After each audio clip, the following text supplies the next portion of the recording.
Well, welcome back and Happy New Year. This is the year 2015, and I hope you had a blessed Christmas and a very safe New Year, and I welcome you back. Hope you'll have a comfortable year with us. Well, maybe not comfortable, but we'll try to bring you lots of information. Some of it may make you uncomfortable, but we'll have another year of bringing forth the truth as we can find it. Now, it's not always easy to bring forth the truth because in our community, as in so many others, there are many people who don't like to hear the truth, and they lay in wait for an opportunity to bash the truth sayer. So, as I always do, I try to get the most information and the most substantiation for the information I bring you. And it's not always pleasant, it's not always easy to hear, but it is thought-provoking, and let's face it, as long as our gray matter is working, hopefully we're thinking and we're coming to the truth. So with that, let me remind you, as I do every week when we come together, about Compassion and Hope Pregnancy Center. Compassion and Hope Pregnancy Center is a Christ-centered nonprofit ministry offering life-affirming alternatives to abortion and compassionate care to those who face pregnancy and abortion-related issues. In other words, Compassion and Hope Pregnancy Center is the antithesis of everything of Planned Parenthood and so many of their ilk. Compassion and Hope is very small. They need all the help they can get. They have one paid staff locally here. They've had some wonderful successes. I sent many of you emails with the newsletter at the end of last year, talking about 3 of those, I believe it were successes, where new babies were brought into the world and mother and baby are doing fine.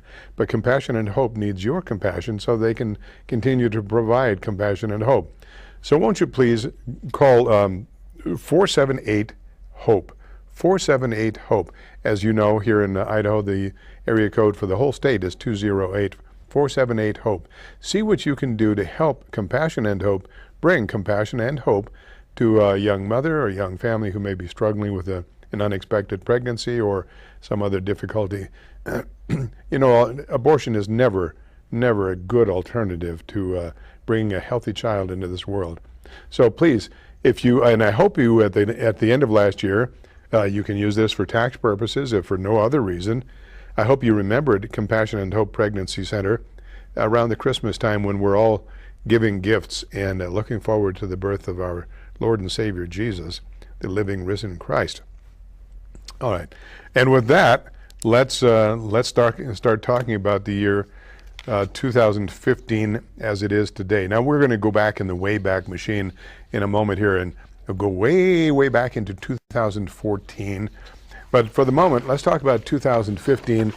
And unless you, excuse me, unless you were figuratively speaking on another planet or you just were too busy to watch it, there's been another brutal murder by the Religion of Peace in Paris. This is an article that came out just today, January 7th, 2015, an article from the Daily Caller, a major news publication in Europe. Up to 10 French journalists and 2 cops were murdered in a military-style attack by at least 2 French-speaking Muslims carrying machine guns.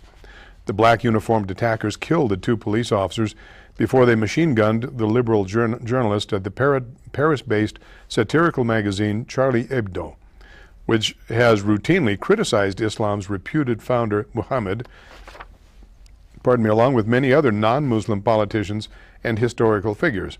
Jihadis shouted, "We've avenged the honor of the Prophet," before escaping back into the Muslim-dominated projects around the city. In case you aren't aware, it's not uncommon now in France, parts of Great Britain, Germany, Belgium, Denmark. There are enclaves of Muslims who have moved to those nations either for work or for protection from other Muslims, who now have set up their separate areas. Some of them are no-go zones for the police. They're so dangerous. And within those districts, the Muslims there, the grateful Muslims who are grateful to the nation of France, for instance, have set up little cantons, or whatever you want to call them, where Sharia law is the law of the land. to show their gratitude for being in the security of France and having jobs. You may recall this started happening, I think it was back in the 50s, when France had left sub-Saharan Africa, and they had moved out of, I forget off the top of my head. They were still in Chad, but they had moved from Morocco, I forget where they were, Algeria. They had moved out of Algeria under a lot of pressure from the Algerians. The Muslims wanted their own government. France, which was a colonial power, had moved out. All hell broke loose in Algeria. And then sometime after that, France started picking up, their economy started picking up a little bit, and they started bringing in Turks to work as, much like we used to work with Mexicans here in our country, low-paid, back-breaking labor, hard work, for little pay that supposedly Frenchmen wouldn't do. And but to help their expanding economy, France started bringing in the Turks, Muslim Turks, and here we are 50, 60 years down the pike, and the mustard is now hitting the propeller. It has been for some time. I'll continue. In video published at a French website, the jihadis can be heard shouting, "Allah Akbar," or "Allah is supreme." Allah is the name that Muslims give to their deity. Parts of the attack were filmed by bystanders, and if you were watching TV today, or you can go to the internet and find it, you will see some of it. It's pretty brutal. European politicians condemned the attacks, but did not describe the attackers as Muslims. The attackers will be chased as long as necessary, so they can be stopped and brought before judges, said France's President François Hollande. He described the jihadi attack vaguely as a terrorist attack. The murders in Paris are sickening. We stand with the French people in the fight against terror and defending the freedom of the press, said a tweet from British Prime Minister David Cameron. In prior Muslim attacks, the Charlie Hebdo magazine was firebombed in 2011, and a cartoonist in Norway was attacked by a Muslim with a hatchet. Another group of Muslims was arrested in Denmark for planning an attack on a Danish newspaper. And you may remember the artist in Van Gogh in Holland was brutally stabbed to death on a public street by a Muslim who was offended by a portrayal, a caricature or whatever, allegedly of Muhammad. So, to show his disdain, this Muslim stabbed the guy to death.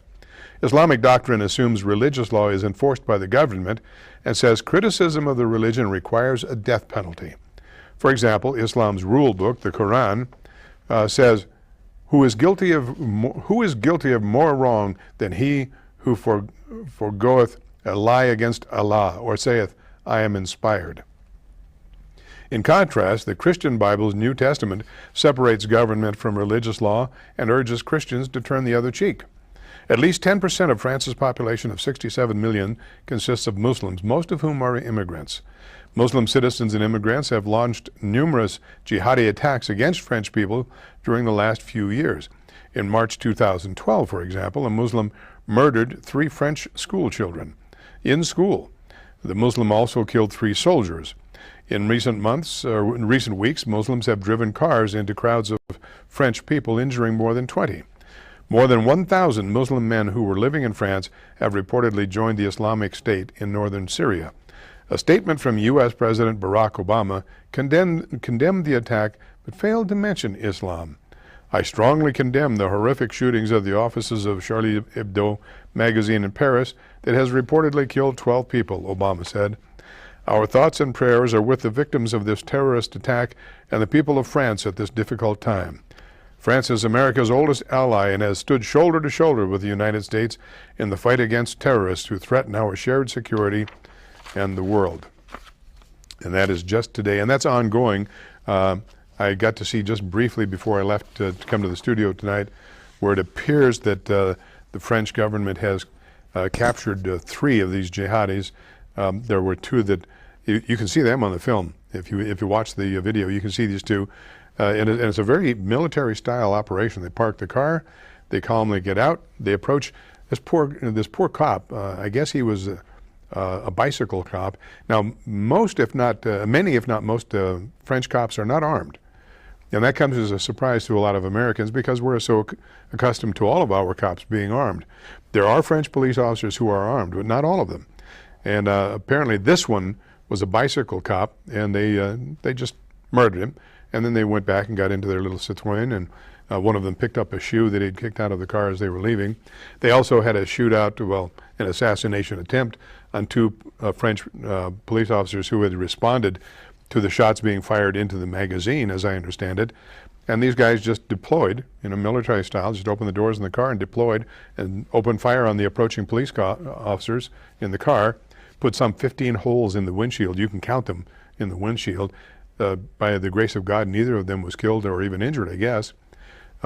These followers of Islam who were avenging the Prophet Muhammad's reputation, and you can read that any way you want to, also murdered at least one and maybe two officers who were at the newspaper. Now, I don't know whether they were armed or not, but apparently it wasn't a shootout, it was a shooting. So the Muslims, and then they opened fire and they killed 12 people. These are unarmed people. These are people who are workers in a magazine. And not many people working in a magazine carry an AK-47 to work with them, although many of them may wish they could do that. French law won't let them. But these soldiers, these jihadists, just went in and killed 12 people in the name of the Prophet Muhammad, of course. Now here's a picture that you won't be able to see it very clearly, but I'll describe it to you. There's a Muslim woman who is kneeling. She's wearing a hijab, and standing behind her is an honorable son of Islam, standing there in his full Arab-type garb, with what appears to be an AK-47 at the back of her head. Standing next to him is another gentleman of, I guess, of the Muslim persuasion. And then there's another woman standing in the background wearing a hijab. And now remember that picture, that's important. This is, now we're going back in the Wayback Machine to the year 2014. Seems like only yesterday. There's an article from the Viral Buzz, December 17th. ISIS has executed at least 150 women for refusing to marry militants in Iraq. At least 150 females, including pregnant women, were executed in Fallujah by a militant named Abu Anas al-Libi after they refused to accept jihad marriage. And I can imagine what the proposal was. Marry me or I'll kill you. According to the Times of India, a statement released by the country's Ministry of Human Rights on Tuesday said the militants had attacked women in the western Iraqi province of Al-Anbar before burying them in mass graves in Fallujah. Some of the women killed were pregnant at the time, according to the Anadolu agency. ISIS has overrun a large part of the western Anbar province in its push to expand its territory across swaths of Iraq and Syria. They now command an area about the size of Indiana. It's a pretty big area. Many families were also forced to immigrate from the province's northern town of Al-Wafa after hundreds of residents received death threats. The executions came after the militant group shot dead at least 50 men, women, and children in a tribe massacre in the province last month. This was a tribe who had the audacity to stand up to the militants, so they just murdered them. That took care of that. No more tribe, no more problem. The attack against the Abu Nimr tribe took place in the village of Ras al-Ma, north of Ramadi, the provincial capital. There, the militant group killed at least 40 men, 6 women, and 4 children. What great warriors. A senior tribesman said they were lined up and publicly killed one by one. An official within the Anbar governor's office corroborated the tribesman's account, according to the Associated Press. ISIS also recently published what appeared to be an abhorrent pamphlet providing its followers with guidelines on how to capture, keep, and sexually abuse female slaves. And this was a news article, December 17th of 2014, out of the Times of India. Now, why are we going back there? Well, let's just continue. This has been going on. Now, remember, Islam declared war on the rest of the civilized world in the 7th century, and it has never stopped. It has never stopped. There have been moments, there have been brief periods of time where it was quiet for various reasons, but the onslaught against the non-Islamic world has never stopped. 14 centuries this has been going on. It appears to be gathering momentum now. So here's from the Idaho State Journal, who is not often critical of anything to have to do with Islam. They're very quiet. They don't want to have to do what happened with Charlie Hebdo today, that's for sure. This was the Thursday, December 18th newspaper. And here you can see in bold uppercase letters above the fold, Terrors Told. And you see these women up here carrying signs. Let's see this one. Aunties, you're not alone. And this is tragedy in Pakistan hits close to home for some Pocatelans. Vigil planned. And this was, and so then they're talking about Dr. Fahim Rahim. And I think the word Rahim, now it's not spelled the same as Dr. Rahim spells him, but the word Rahim in Arabic, I believe it means merciful or something like that. Interesting name for a doctor to have. That's just a passing observation, a doctor with a name. My name, as you know, is Ralph, and Saint Raphael is the patron saint of medical people, and I spent 15 years in the military doing medical stuff. Isn't that just kind of, for whatever it's worth? Well, anyway, so Dr. Fahim Rahim hosted a candlelight vigil and for the Pakistanis, and it says, the atrocities in Peshawar strike especially close to home for the local doctor, humanitarian, and director of the Idaho Kidney Center. Peshawar is his childhood home. It's where my brother and I are from, Rahim said. We still have a lot of family there. And it says Rahim didn't leave Pakistan until his early 20s. As the child of a Pakistani military member, Rahim attended a school very similar to the one that was targeted. This was the murder of school children, by the way. Tuesday, Rahim's cousin Ali Khan, who now also lives in Pocatello, attended the same school where the massacre occurred, and it goes on. But that was front page, and very unusual for the Idaho State Journal to be out front about anything to do. They don't like to talk too much about Islam. I can only imagine what a terrible thing this is for Dr. Rahim and his whole family. I believe it was last year or maybe the year before when they buried their father, who had been a colonel in the Pakistan Army, if I remember correctly. In fact, I saw his headstone when I was doing honor guard duty recently. I found it interesting. This is just in passing.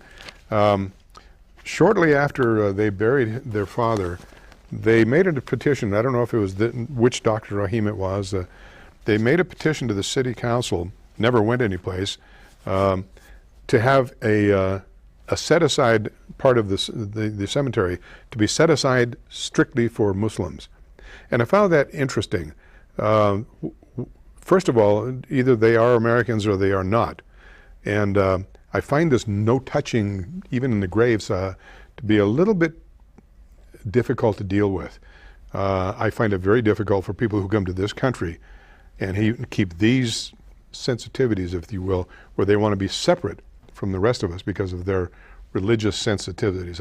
I'm sorry, I don't buy that. And that's not meant as an indictment, other than on Islam itself and the teachings of the prophet. The self-ordained prophet, I will mention. Well, here was a little an article that was December 19th. And we're going to be kind of bouncing around because I'm going through this chronologically. This was December 19th, and it was the escaped cows. Remember the cows that escaped? In response to the poor cow trying to save its own life, only to be shot by some heavy-handed, gun-bearing police officers, I must say that situation was not handled well at all. First, I know your town has many beef eaters, so I won't even go on to the abuse of factory farming of animals. You should be familiar with that. And if you're not still ashamed to put another of God's creations with a soul and feelings and all that love is capable of into your mouth, then you must not be a true follower of our Creator.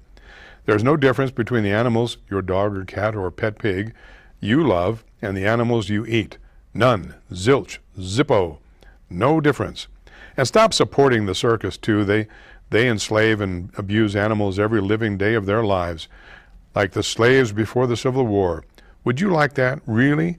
Ask yourself these questions.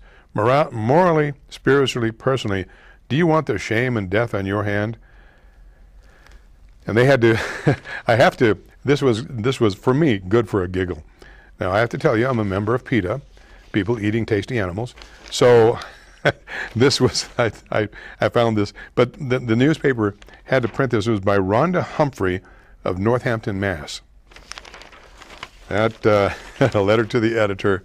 You got to wonder about Cows have souls? Really? Okay. Then there was in the forum, this was on the December 23rd. Now we're coming in, well, I'm actually a little out of sequence. That's okay. We'll take cows on the loose any day. And it says, the entire arrest, let's see, to those of us who live in southeast Idaho, urban America is simply another world. Take the recent events in New York City, for example. This past July, a man died at the hands of New York City police who were trying to arrest him for illegally selling cigarettes on a street corner. The entire arrest was caught on video, including the chokehold. Now, that's a lie.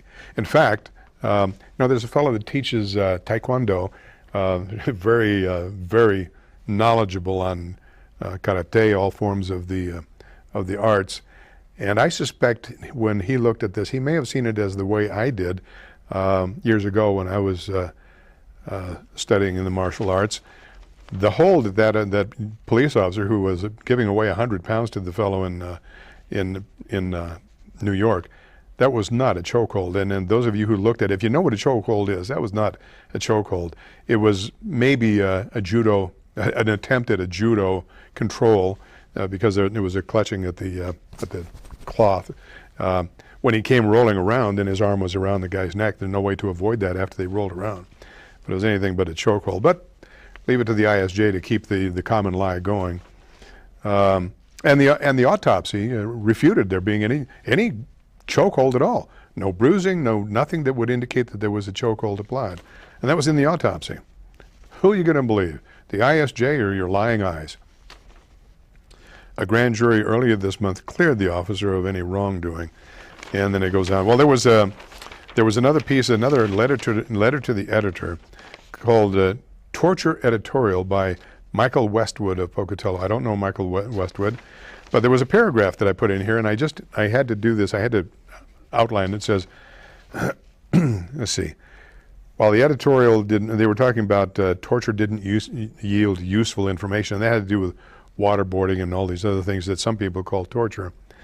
He says, while the editorial did much good in challenging our collective conscience, I believe the title failed to highlight a key point. One justification for the torture of detainees was that it worked.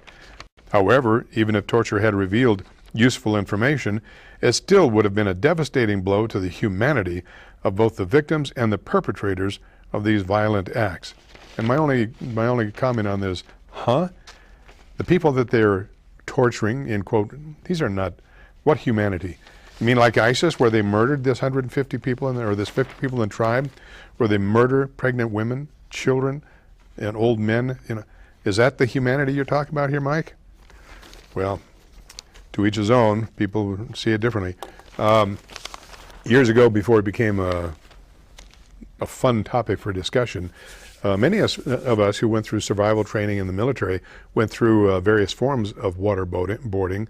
I went through 2 of them, and did it scare the daylights out of me? You bet it did. It scared me to death. And I, in my mind, I realized it was a training exercise, but I still thought I was going to accidentally drown. It scared the daylights out of me. Torture? No, torture is battery hooked up to parts of your body that you shouldn't have batteries hooked up to. Well, anyway, kind of like the slivers under the fingernails that the Japanese supposedly liked to do during the Second War. The medical practices that the doctor of death did at Auschwitz and things, that's torture. Waterboarding, give me a break. All right, now here's, this was kind of fascinating to me for a couple of reasons. A lady, and I won't mention her name, I just say God bless her, but a lady clipped out an article. It was a byline written by Billy Johnson, Christmas in Color. And the lady clipped out the article and sent it to me with a little note. Mr. Lillig, Merry Christmas. I'm so thankful for people such as you in our community. I'm concerned that this Billy Johnson is a corrupting influence on our youth. And I think it is strange and unsettling that she wears a cowsuit. Thank you. And I have to admit, ma'am, I think it's strange and unsettling that she wears a cowsuit too. I know it's supposed to be very cutesy or whatever it is, but it does seem rather strange, perhaps even juvenile. And she has her reasons, and You can make of it if you wish. But I wanted to share this because the article was well, I can see. I'll just very quick. Now, this was written by Billy Johnson Sunday, December 21st. We're 4 days away from the most significant date in history.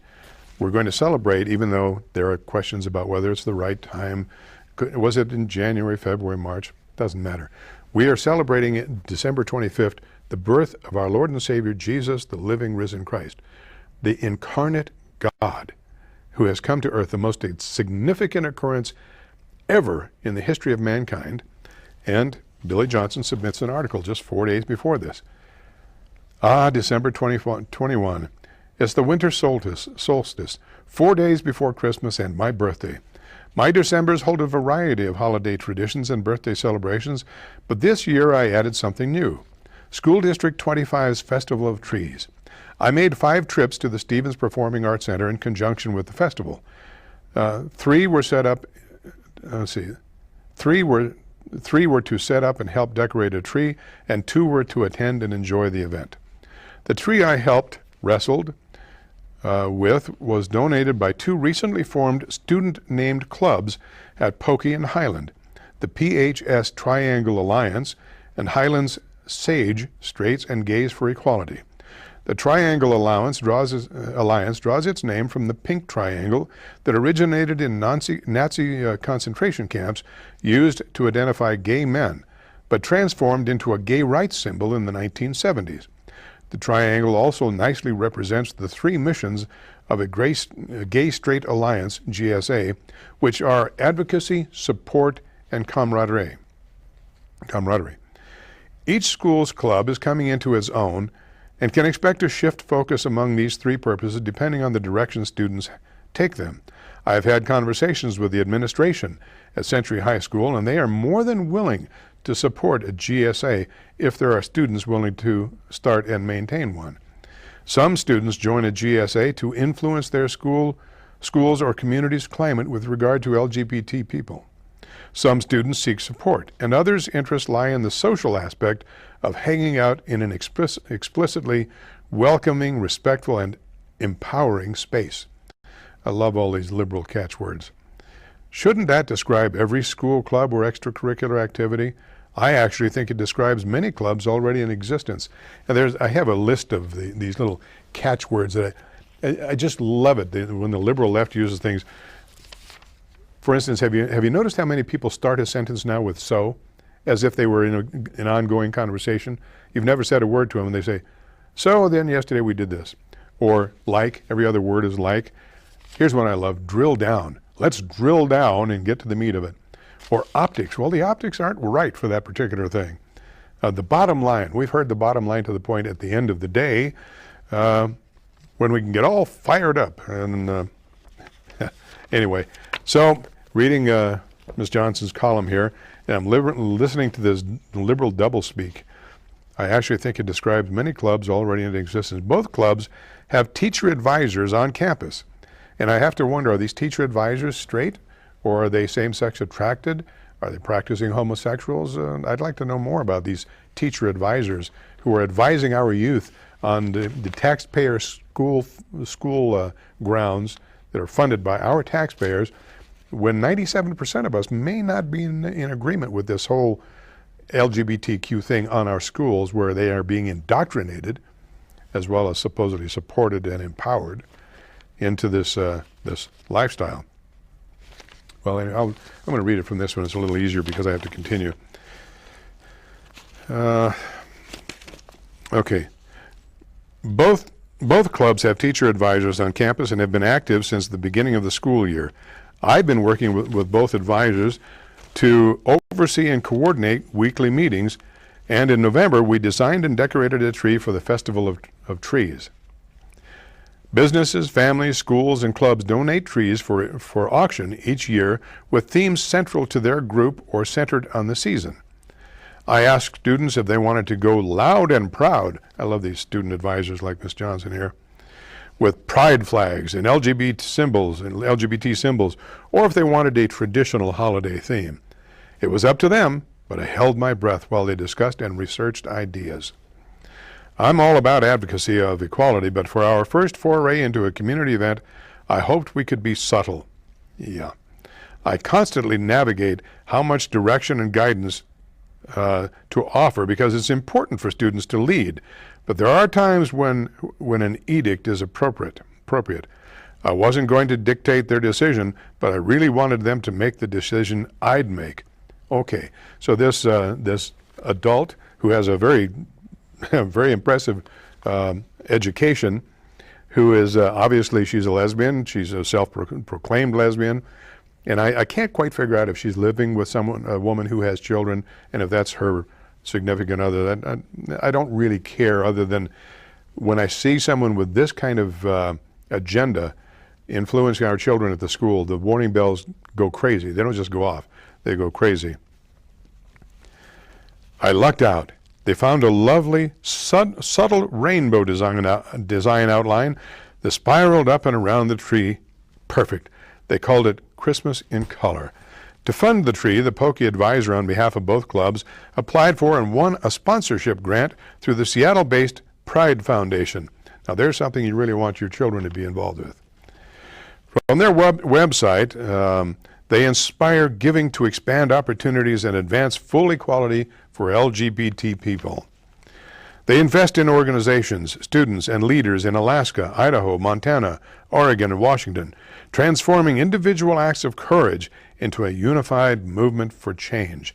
Many of these organizations are the same ones who fought against our trying to repeal this so-called non-discrimination ordinance last year, which, by the way, just in case I'm sure I've mentioned this to you before, but the newspaper continues to lie about the number of votes that finally came out. After the recall, it was down to 56 votes that separated repealing it and keeping it. 56 votes to keep the ordinance.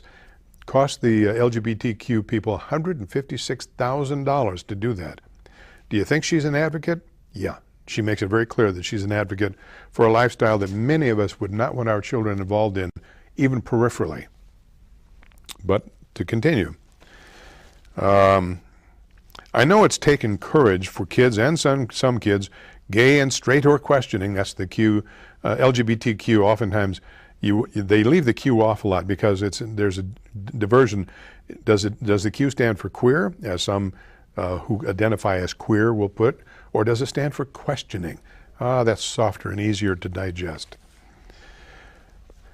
Straight or questioning, to show up and see what these clubs are about. I know it takes courage to talk with parents or peers about joining, but decorating a Christmas tree isn't exactly an act of courage.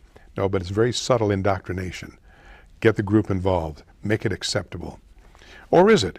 As soon as a Pokey art teacher offered some design ideas in glitter, I had second thoughts. Confronting infamously unpredictable strands of Christmas lights requires courage and composure. Isn't this light and cute? Add glitter-coated hearts and origami ornaments to the mix, and I was grateful for all the support the Pride Foundation could give. These clubs meet weekly at spaces offered by Trinity Episcopal Church. Somewhere it seems that the admonitions of Scripture may have gotten lost here. Trinity Episcopal Church and the United Church of Christ near Pokey High. Now the UUs say that whatever your religion is, that's good. So they don't have any foundational religion that I can find. It's whatever feels good. If it works for you, then that's good.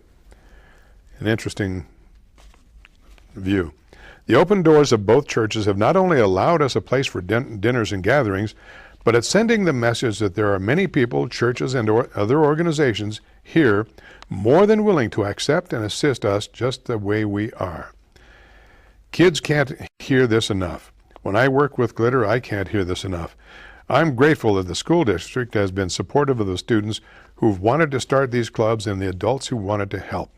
It's important for all kids, not just LGBT ones, because we have to indoctrinate, to know that they are truly a part of something. How about being part of your church choir, Boy Scouts, Girl Scouts, a mission? Those are things to be part of. Does it have to be LGBTQ? Well, maybe in some minds. And during these past weeks, the member of the PHS Triangle Alliance and Highland Sage were part of a Christmas of color. Billy Johnson of Pocatello holds a bachelor's degree in engineering and a master's degree from Idaho State University. She works as an engineer, is an avid community volunteer, and maintains a blog about her adventures in a cowsuit. So what is it? Are we helping these youth, or are they being indoctrinated? I would posit that they're being indoctrinated. Anyway, and I guess the reason I wanted to share this, other than the fact that I got this letter from the lady, or the note from the lady who had some of the same concerns that I had, this was 4 days before the celebration of the birth of Christ, the most significant event in humankind. And all she can talk about is the LGBTQ thing. Not one word about the upcoming celebration of the Christ, of the birth of the baby, none of the stuff about the manger, the nativity, nothing about the Savior, nothing except LGBTQ and how they can go about indoctrinating our youth. Sometimes it's painful to even read the papers. Okay. There was a very, very nicely written piece on Wednesday, December 24th in the Wall Street Journal. I'll forego that so we can get to a couple others here. This was right about the same time. A somber Christmas for Iraqi refugees, Christians who fled to Lebanon to escape persecution by Islamic State militants face holidays of sadness. The St. Raphael Cathedral near the Lebanese capital has added more than 1,400 Iraqi refugee families from Mosul alone to its aid rosters since July, all of them having fled the city now occupied by Islamic State fighters. On Tuesday, several of the uprooted families stood in line at the cathedral in Ba'abada, southeast of Beirut, the seat of the Chaldean Catholic Church in Lebanon, waiting for a food handout. As Reverend Yusuf Denha, himself a refugee from Iraq, flipped through the pages of the ledger where he tracked each handout, he set aside any pretense of seasonal optimism. This is a holiday of sadness, not happiness. Daesh has left us with nothing, he said, using the Arab acronym for the Islamic State, Daesh. For thousands of Christians who have fled Iraq to escape persecution by Islamic State, this Christmas will be marked by bereft tables and worries over the future. And the article goes on. So thank you, Islam, for respecting the people of the book and driving them out. All right, that was December 25th, I think, 24th or 25th. Here we are, post-Christmas, December 28th. Yellowstone construction. I, too, think Yellowstone Avenue is a rough ride. Oh, yes, it was a mess before it was fixed. One would think that for the amount of time it took, a superior road would be the result. But it is now a newly paved, uneven road that has paving seams that pull your car here and there while simultaneously making one seasick. It's time to raise our expectations and standards for our great city. And that's from Tim Zickrach of Pocatello. Now, I think we have some time to do this, so I want to, this is going to be a little bit longer, but I think it's important that we do this because the ISJ has a propensity for putting whatever charlatan, however you want to describe, whatever atheist, Christ hater, Jew hater, whatever one decides to write their opinion about the Holy Scriptures, whether it's the first 5 books of the Holy Scriptures, or the Gospel. The ISJ seems to just revel in putting it in the newspaper. It's like they want to see if they can put a good thumb into the eye of Orthodox Christianity or LDS Christianity, wherever they can stick a thumb in the eye of those who are believers. And so, as they always do, they put in another article by Leonard Hitchcock, I think it was, who loves to show you how, he's a librarian by trade. Well, he's retired now. I guess he's still emeritus or something like that. And he doesn't like Christianity. He likes to poo-poo it any chance he can. And he always goes and does his research to prove that it's all a bunch of hooey. Well, Jonathan Dinger, the senior pastor at Grace Lutheran Church, decided to respond to the latest insult from Mr. I think it's from Hitchcock. Get him confused with the other guy. One of them looked kind of like a girly man with a beard and long hair and undecided with this male or female. That's the librarian. Then there's the other guy. I haven't heard too much from the other guy for a while, but they both have the same thing that they love to do. They love to insult the Christianity. So here is a rebuttal, if you will, written by somebody who actually has studied it and actually understands the truth of it. Some of you may have read an opinion piece on the nativity story that called into question such things as authorship, reliability, and accuracy of dates and names that are found in the biblical accounts in Matthew and Luke on the birth of Jesus of Nazareth. While some of these questions were valid, the conclusion that the account we have is unreliable is simply untrue, because the author left out several recent facts, and others not so recent, that have come to shed light on what we know as the Christmas story. Sadly, this recurs over and over, and those of us who actually live and breathe and work full-time in this world of ancient texts and faith find that we have to offer correctives to various armchair quarterbacks who use outdated information or may have a personal agenda that assumes that the assertions of Scripture cannot possibly be true. Regardless of whether you hold to the major theological implications of the story, that God became a human being, that this was a miraculous birth, that this was the fulfillment of prophecy, and so forth, there are numerous pieces of information we can rely on from the accounts of the gospel authors. At the very least, I can provide information that virtually all Bible archaeologists agree on, whether or not they are people of faith. The author asserts that we don't know the authors of Matthew and Luke. First, this is not necessary for it to be truthful, as neither book claims any certain individual as author. But we have multiple sources that lived within the age of the publishing of these books, who are either eyewitnesses of the events described in the Gospels, John, who dies at the end of the 1st century. These books are authored before the destruction of the temple in 70 A.D., which astoundingly the author accedes to when he says they were written 30 years after Jesus' death. More on that in a moment. We also have Eusebius and Papias, Polycarp, and all bearing witness to Mathenian and Lucan authorship. By the way, the author of the Iliad and the Republic and Shakespeare is all legendary as well, since we have no autographs for any of those, and the gap between authorship and extant copies is many, many, many times longer than the New Testament accounts. He says that these accounts are 30 years after Jesus, but this is an astounding admission. He says that as if that's a long time. The gap between the Iliad and Homer is 500 plus years. The New Testament is 30 years, meaning that there are still people living who can contest the accounts, including the disciple John, whose own injunction not to change anything, a period or a comma, from this testimony under the threat of hell.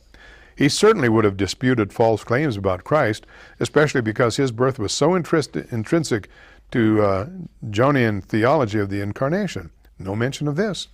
The author shares information about the census and the governorship of Quirinius, who have been disproven many years ago. Norman Geisler in the Baker Encyclopedia of Christian Apologetics, 1999, shares in detail how archaeological evidence now shows that Augustus did in fact conduct a census that displaced subject populations in Egypt, Gaul, and Cyrene. He did this more than once. We also know that Quirinius was governor twice, as will happen when political leaders to whom you attach your fate get assassinated or removed from power. Remember President Grover Cleveland, who was president twice? Quirinius was governor of Syria twice, in 6 BC when the census was taken, and in 8 AD, the only time the author cites. Surely he did better research on this and discovered this amazing fact, which showed Luke to be a tremendous historian, revealing information we smart moderns didn't know. In fact, in Acts 5:37, Luke is such a good historian that he distinguishes between the two censuses, which any credible biblical researcher would have known. So here's what we do in fact know about the Nativity account. 1. Tradition and historians living within one generation of Christ tell us faithfully, at least more faithfully than any other ancient text by far, that a disciple of Jesus with a particular interest in pointing out how Jesus fulfilled Old Testament prophecy, that would be Matthew, and a companion of Paul, Luke, recorded events of this time that are widely validated and dated within one generation of the event themselves. Unheard of testimony which could have been refuted by witnesses or their children. We still do believe George Washington was our first president, don't we? Pretty accurate? Were you alive then? Or do you rely on the trustworthy testament of others from 200 years plus years ago? Well, we're relying on the testimony of those who lived within 30 years of the events. 2. Augustus was Caesar of Rome, and Herod was the Roman puppet king in Jerusalem. As was Roman practice, a census was taken for taxation purposes. This moved Joseph and Mary, who were engaged, but she was pregnant, from Nazareth in Galilee to Bethlehem, their ancestral home from which King David came. These fulfilled Old Testament prophecy about the Messiah, that Jesus would be called a Nazarene and born in the city of David. This takes place approximately 4 to 6 BC. We know this. It is undisputed by any reputable archaeologist. 3. Jesus was laid in a feeding trough. The town was so crowded because of the census that all the vacancy signs were out. We don't know if there were any animals around. We don't know for sure exactly what day, probably in the spring, but in that region lambs were birthed at more than one time of the year. Shepherds came at the announcement of the angels. They were amazed and they gave testimony to Jesus' birth. 4. After things toned down, days, weeks, or months perhaps, it appears that Mary and Joseph settled into a house, Luke's testimony, where astronomers from Persia or beyond came to worship the infant and bring gifts to honor him. They inquired first with Herod, and it made him so nervous that when they did not come back and report to him, he sent soldiers to Bethlehem in a rage to execute all babies under 2 years of age.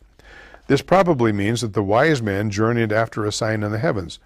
A star, a comet, a configuration of planets, alerted them to this birth foretold in ancient texts. Herod, known for his extravagant brutality, probably didn't need to kill all babies up to 2 years old. 1-year-olds would have been enough, but he wanted to be horrifically certain that he killed any potential rival. He even killed a bunch of his own kids in jealousy. 5. After the wise men depart, Mary and Joseph and Jesus escape to Egypt and remain there until Herod dies, and then they head back to Nazareth, where Jesus grows up in Galilee. So what's so confusing about the history? The accounts of Matthew and Luke, which John as an eyewitness could dispute, mesh together beautifully. There is no problem or so-called contradiction. Much of this information has been pulled out of the dirt and has reliable records, pardon me, at least far more reliable than any other ancient text by an exponential factor that attest to this series of accounts. What's intriguing is that people like the author have disputed these facts and then continue to use the same refuted facts when they're disproven. Is there an agenda here? Absolutely. Here's the deal. The birth of Christ narratives is not just about a beautiful creche scene or pastoral silent night where we love each other and celebrate generosity and family love. That's sweet and nice, but it's not the point of the stories. Matthew writes his narrative to remind us that this child fulfilled prophecy after prophecy from the Old Testament, from his birth to his death, so that we might be convinced that Jesus of Nazareth was in fact the Messiah promised to save us all from sin.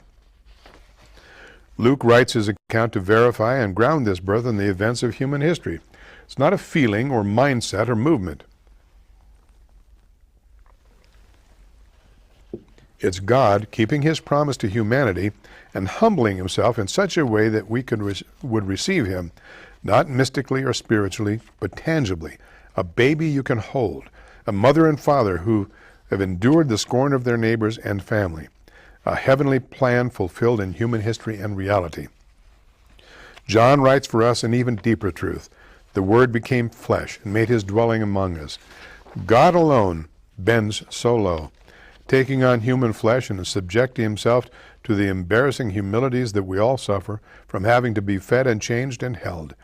He became a human being to teach, to live, and to die, that we might know we have one who knows our humanity and its challenges, that he might honor the entire human race by taking on our humanity, yet doing so in a way that saves us from our sin.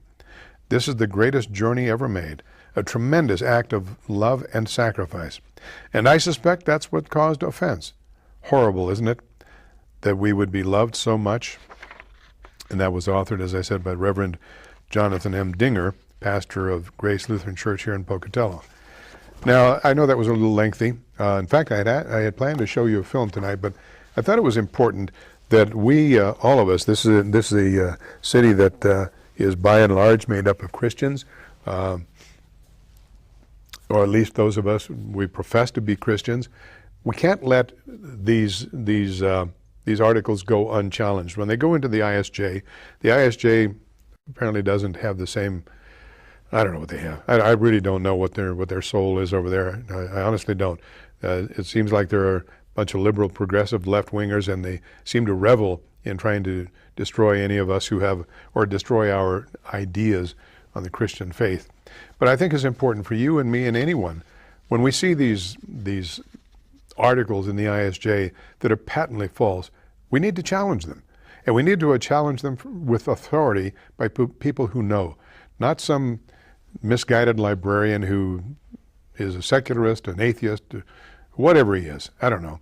Not by some other bunny that wants to jump on the bandwagon. You need to call them on it. When they tell you that this and that is a lie, call them on it. Show them the truth. You can lead a horse to water. You certainly can't make them accept it. And I'm sure that we'll see more of this ilk being written, and we will have to have people like Pastor Dinger. Isn't it sad that we don't have any of the pastors from the other churches refuting this baloney? Only Pastor Dinger seemed to have the courage to stand up on the podium and say, you're wrong, and here's the real truth. All right.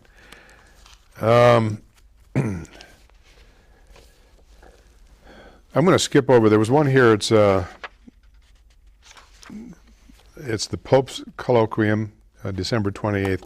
I'm going to go past that only because, well, maybe we can do that in the interest of time. Several weeks ago, Pope Francis convened a special colloquium at the Vatican titled Humanum, an international interreligious colloquium on the complementarity of man and woman. This meeting was attended by over 350 religious and social leaders from around the world, including Henry Eyring of the Church of Jesus Christ of Latter-day Saints and Pastor Rick Warren of Saddleback Church. The purpose of the colloquium was to examine and celebrate the unique benefits that a marriage between a man and a woman provides to themselves, their children, and also to society. Many of the speakers made a compelling case that marriage is a significant public good that also can be deeply fulfilling spiritually and personally. As stated by Pope Francis, marriage, that permanent commitment to solidarity, fidelity, and fruitful love, responds to the deepest longings of the human heart. The colloquium was accompanied by a remarkable website and video series that can be found at Humanum, that's HUMANUM.IT, or on YouTube, search Humanum. Of particular interest during the colloquium was the finding that marriage benefits the poor, vulnerable, and disadvantaged. Pope Francis stated, "We know that today marriage and the family are in crisis. We now live in a culture of the temporary, in which more and more people are simply giving up on marriage as a public commitment. This revolution has brought spiritual and material devastation to countless human beings, especially the poorest and most vulnerable. Evidence is mounting that the decline of the marriage culture is associated with increased poverty and a host of other social ills disproportionately affecting women, children, and the elderly. It is always they who suffer the most in this crisis." This finding is particularly supported by data in the United States. Ron Haskins, a senior researcher at the Brookings Institute, demonstrated that non-marital childbearing is one of the preeminent reasons this nation is struggling to reduce poverty and increase economic mobility. His report includes several digestible graphs and links to other impressive reports and data analyses. Clearly, if we care about the vulnerable and those in poverty, we must care about marriage. And he's talking about traditional Christian marriage between a man and a woman. Or it doesn't have to be Christian, it has to be the traditional marriage, Jewish, Christian, between a male and a female. Biological male and female. Let's put a fine point on it. Furthermore, if we do care about marriage, our first step will be to educate ourselves and others about marriage, including the social benefits and deeper personal meaning of marriage. Pocatello has a rich tradition of diversity and tolerance for people from many different lifestyles and views. This multicultural and multi-faith colloquium provided a beautiful example of how we can discover common ground, give heartfelt respect to individuals who differ, and continue to celebrate the unique value of marriage between a man and a woman for spouses, children, and society at large. And this was written by Alex North of Pocatello. And Alex, thank you for that. All right, January 1st. This was one of those feel-goods that I always love to read this. Angels Among Us. Ever since I was a little girl, I've always woken up with a song in my head, It's usually a different song each day, but for 2 weeks solid, my song has been Angels Among Us by Alabama. I can't get it out of my head. Recently, all of those angels that I've been singing about actually came to our home. They came in the form of workers from Barlow's Air Force One. Mr. Wayne Barlow, owner, was right there with him. They came to install a very much needed furnace in our home. Our furnace died 3 weeks prior. A few days earlier, my husband Arnie and I received a phone call from Mr. Wayne Barlow telling us that we had been chosen as recipients of a new furnace. My daughter Jeanette submitted a letter to the company nominating us for this much-needed gift. We were so humbled by this generous gift. All we could do was stand in the middle of the kitchen and cry. We were both overcome with extreme gratitude. To say thank you to this wonderful company just does not seem adequate. Thank you from the bottom of our hearts. This act of kindness will never be forgotten. Oh yes, there are angels among us. My husband and I met several when they installed our new furnace. They also installed carbon monoxide detectors. God bless them all. My husband and I give a great heartfelt thank to you, Mr. Barlow, for being such a giving individual. Thank you also to our wonderful daughter, Jeanette Turner, who wrote the letter to Barlow's Air Force One to nominate us for this very special gift. Rather odd how one can be excited over a furnace, but we sure are, especially after hearing how deadly our old one could have been. May our Lord bless each and every one of you forever. Lurleen Hag of Pocatello. What a nice letter.